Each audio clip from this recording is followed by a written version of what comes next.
Hello friends, welcome back to learn with Jyoti Tiwari. तो दोस्तों, आज हम पढ़ेंगे पॉलिटी के कुछ इंपॉर्टेंट क्वेश्चंस। अगर आप चैनल पर नए हैं तो please subscribe the channel and press the bell icon for latest update. चलिए आज का लेक्चर स्टार्ट करते हैं। आज का फर्स्ट क्वेश्चन है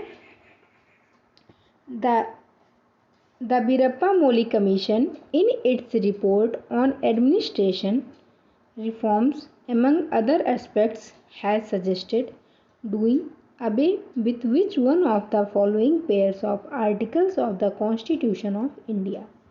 ठीक, इसके ऑप्शंस हैं article 305 and 306, article 307 and 308, article 308 and 309 and option D article 310 and 311। So इसका करेक्ट आंसर है आर्टिकल 310 एंड 311, 310 एंड 311। अगला question, which article of the constitution of India gives precedence to constitutional provisions over the law made by the union parliament state legislative. तो इसके options हैं option ए 13, B 32, सी 245 या फिर D 326। तो इसका correct answer है option C 245। अगला question,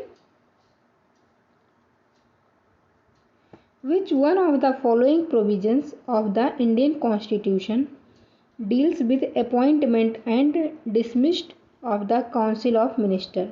Appointments and dismissed। So इसके ऑप्शंस हैं option A article 70, B 72, C article 74 या फिर डी आर्टिकल 75। तो इसका करेक्ट आंसर जो है वो है डी आर्टिकल 75। अगला question, question number 4, for distribution of the powers between union and the states the constitution of India introduce 3 list which 2 of the following articles govern the distribution of power. ठीक है, तो इसके options हैं option A article 3 and 4, B article 56 and 57, C article 141 and 142, D article 245 and 246। तो union और state के बीच में power का डिस्ट्रीब्यूशन है, तो किस लिस्ट में इंट्रोड्यूस किया गया कॉन्स्टिट्यूशन में। सो इसका सही आंसर क्या होगा, ये है ऑप्शन डी आर्टिकल 245 एंड 246। अगला question, question number 5, the constitution of India does not clearly provides the freedom of press but this freedom is implicit in the article।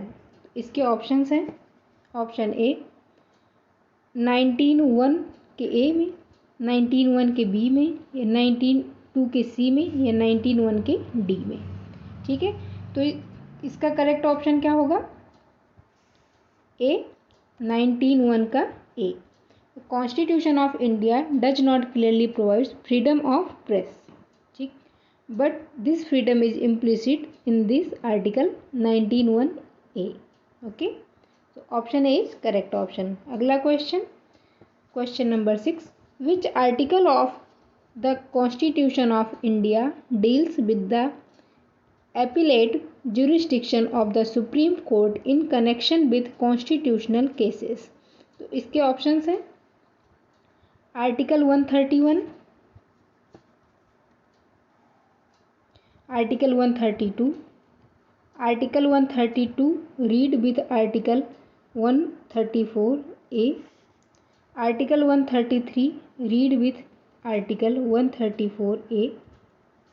Okay, इसका करेक्ट आंसर क्या होगा, इसका correct answer है article 132 read with article 134 A, यानी कि option C is correct answer. अगला question, question number 7, the 10th schedule of Indian Constitution deals with। Indian Constitution के 10th schedule में क्या है? इसके ऑप्शंस हैं anti defection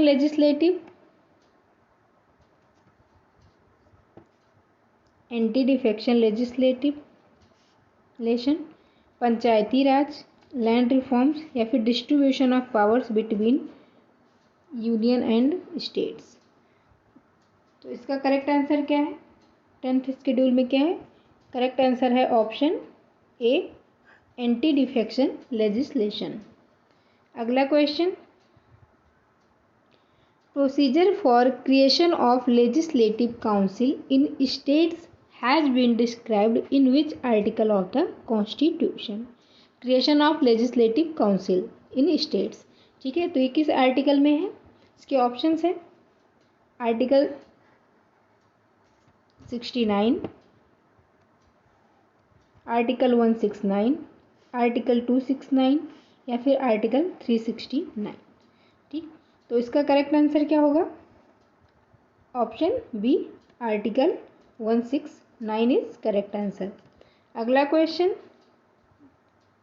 which of the constitutional provision lays down that taxes can neither be levied nor collected without the authority of law। so इसके options हैं option A article 265, B article 266, C article 300 या फिर D article 368। So correct answer is article 265। अगला question, functions to be assigned to panchayats by 73rd amendment of the constitution are mentioned in। so इसके options हैं 10th schedule, 11th schedule, 12th schedule या फिर 13th schedule. So correct option is option B, 11th schedule.